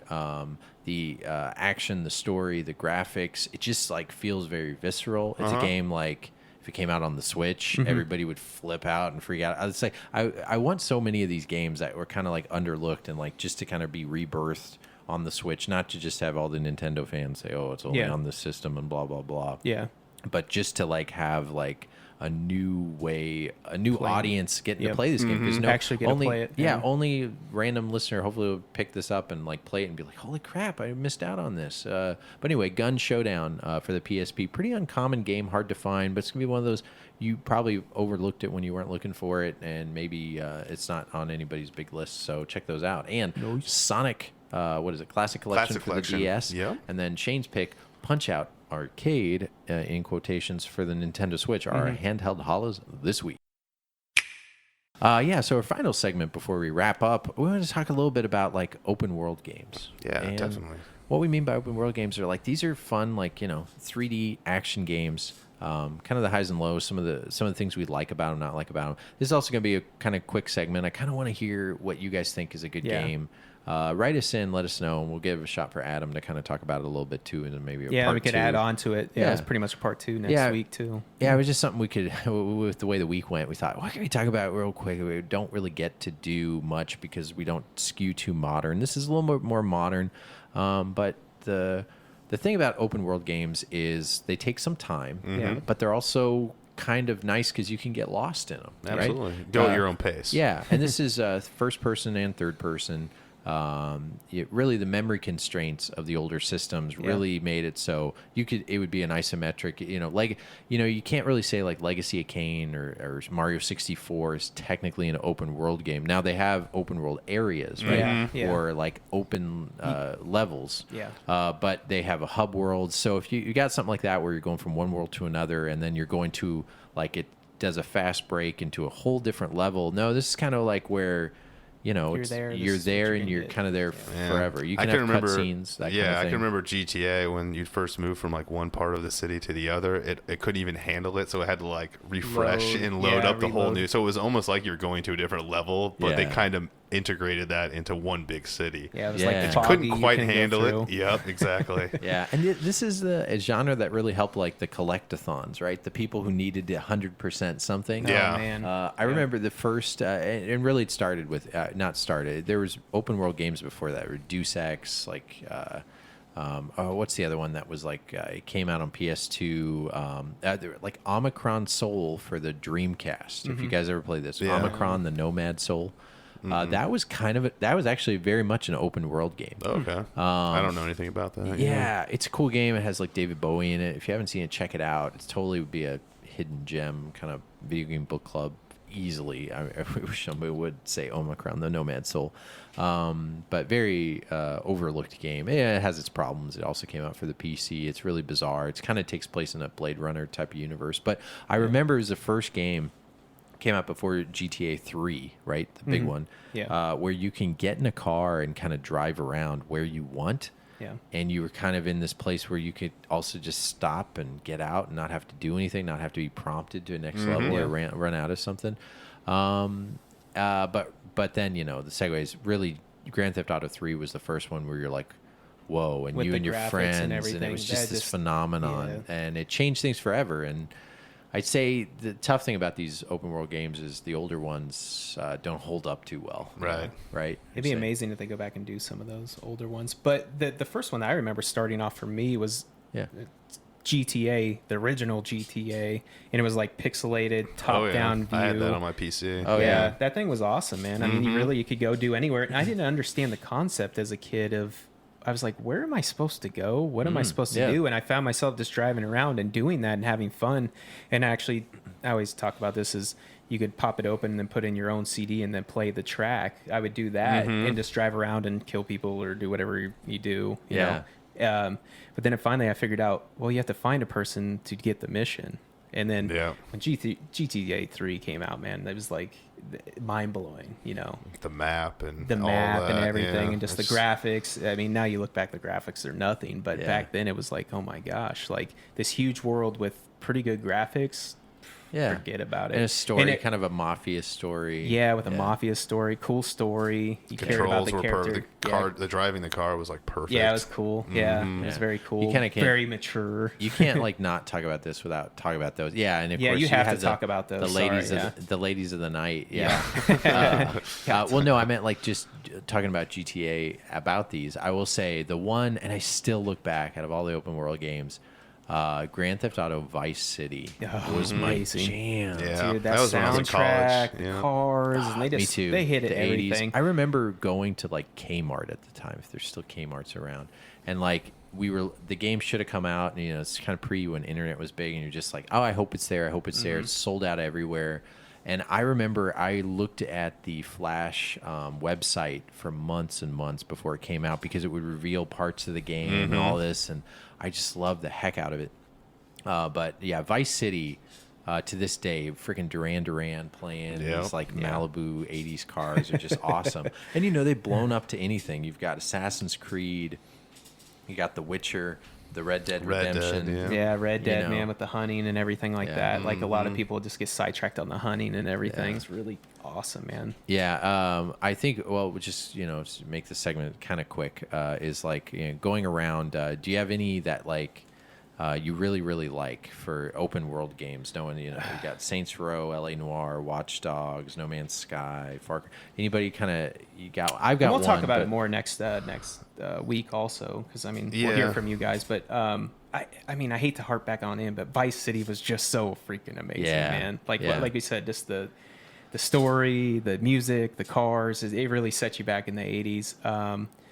I really liked Saint Rose, the very first one, because it was. Oh, you liked the first? I liked the first one. I liked it. It was I cool. 2 way better, but I did. Tell me what you liked about it. I liked about it because it was just a little different than Grand Theft Auto. It was comic-y, it was sort of funny, but it wasn't too crazy because they've gone really off the rails nowadays. No, those things are. And they kind of stopped making them. But what's funny, yes, when you say off the rails, instead of having, Wendy's, they would have, and I can't say it because it's but they would have Freckle female dogs, Freckle bee words, and it's just like, oh, it's just called Freckle bee. It's on the thing. It's just like so freaking funny. Yeah, it was so different. Funny. The dialogue, Saints. And if you like those games, probably Saints Row the Third is the pinnacle. I think that's the best. Yeah, it's not too far, not too little. The fourth one, I still need to open this. I need to do this as an unboxing on our YouTube. I have the fourth one, the Game of the Generation edition that I got from our buddy Nolan at the place in Warrensburg, our favorite video game store, Rockin' Sports. Yeah, Rockin' Sports. And I got the Game of the Generation edition where it has like the whole thing spinning on a circle and music going and this like what world is yours? Type of deal. Scarface. I need to open that up on the YouTube and do an unboxing of that sucker. I was so happy to get that one. That'd be legit. But okay, so an open world game, there's 2 that I really like that maybe you haven't heard of since we try to do these overlooked. One of them is called The Saboteur. And if you haven't heard of this, this came out for the PS3 and 360.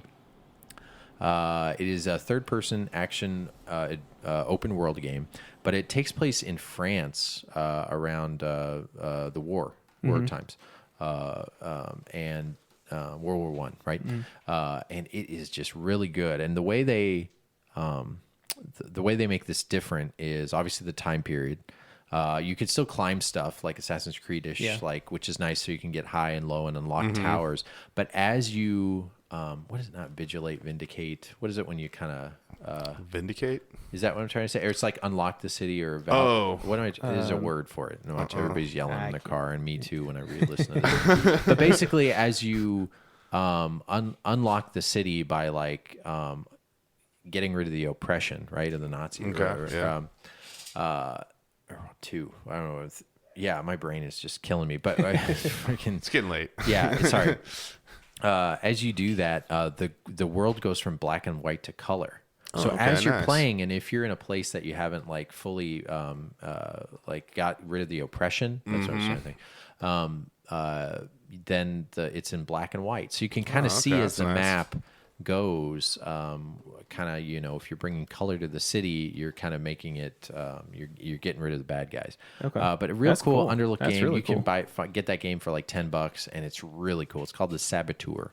And the only reason you haven't heard of it is there's just so many of these games. The next one I'm going to say that I love. This is like the Dreamcast. This is the Dreamcast of open world games. It's one where it's so good, and only a niche amount of people know. But if you know the handshake or something. It is called Sleeping Dogs. Sleeping Dogs. It takes place in Hong Kong. Okay. It is. Don't get it confused with Watch Dogs. Sleeping Dogs. You basically are like a Korean. It's not Korean. Mafia? It's a Chinese. Chinese mafia Yakuza drama. It's the Yakuza. Yeah, kind of. And about not being a Yakuza game. Yeah. While still sticking to the open world feel, it feels so good. The look of it, the combat, the fighting. The style, everything feels so authentic. I've seen that a few times. Yeah. Sleeping Dogs is an incredible game, and what system is it on? it is on 360 and PS3 and PS3, but it was remade for the PS4 and Xbox One. Nice. And you can get this game for $10 on any system you want. It's really inexpensive. It's got some great DLC. Trust me, it's a game that you probably heard of and you overlooked. If you go back and play this, you're gonna love it. And the more you kind of unlock, the better it goes. It takes place in the '80s too, which not Vice City '80s, but like '80s, freaking right when that stuff was going on, like the Hong Kong. It's and great story. If you like kung fu movies and stuff, or if you like someone who's like, I don't really like modern games, I like the old games.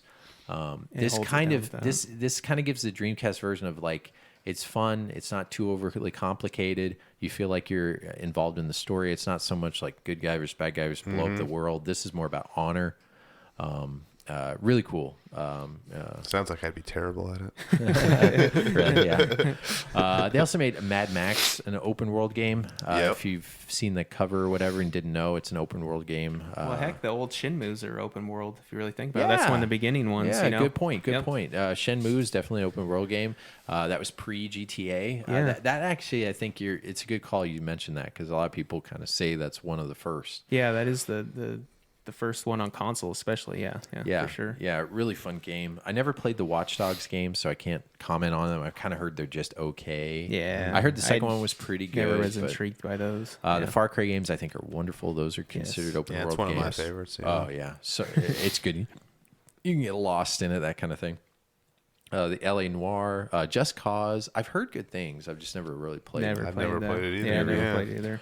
So we talked about the good stuff. Some of the bad stuff of the things is, it's and I could speaking for Adam because it's good we talked about this when Adam's not here. Adam says, some of the things about, you don't have much time. You want to play a video game. Yep. You don't want to like figure out what you want to do on your own, right? Yeah. He doesn't like Minecraft too, so it's kind of like this: give me an objective, I want to complete it. Yep. I don't necessarily want to put blocks together to make my own thing. That's not everybody's bag, which I totally get.